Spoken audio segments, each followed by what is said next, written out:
Assalamualaikum warahmatullahi wabarakatuh. Perkenalkan, nama abdi Muhammad Faris Fajari di kelas 12 MIPA 3. Di dieu abdi bade bawakeun biantara tentang pendidikan. Assalamualaikum warahmatullahi wabarakatuh. Kepala sekolah anu kusim kuring dipihormat. Bapak Ibu guru anu kusim kuring dipihormat oge. Sareng rerencangan sadayana nu kusim kuring dipihaman.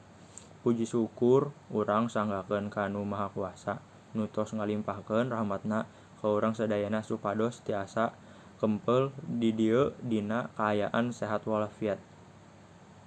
Teu hilap salawat sinareung salam mugi-mugi salamina kacurah limpahkeun ka junjungan urang sadayana nyaeta Nabi Muhammad oge ka para kulawargina, ka para sobatna, sareng ka urang sadayana salaku umatna dugi ka akhir zaman. Dina kesempatan ieu sim kuring bade ngadugikeun biantara singget ngeunaan pentingna pendidikan. Di zaman kiwari pendidikan teh penting pisan. Pendidikan pikeun elmu mere loba kapalan pikeun urang salarea.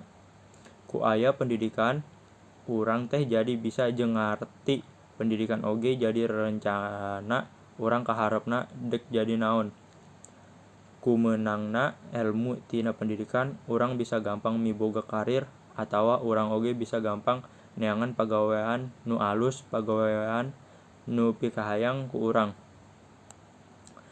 Ku cara diajar nu junun, nu bener jeung pastina jujur, urang pasti bisa jadi jalma nu sukses, miboga prestasi nu cemerlang, tur bisa ngabanggakeun bangsa jeung nagara.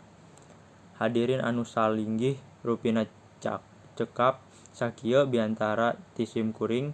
Hapunten bilih aya saur teu kaukur, basa teu kareka, atanapi ucap anu kirang dina larapna. Wassalamualaikum warahmatullahi wabarakatuh.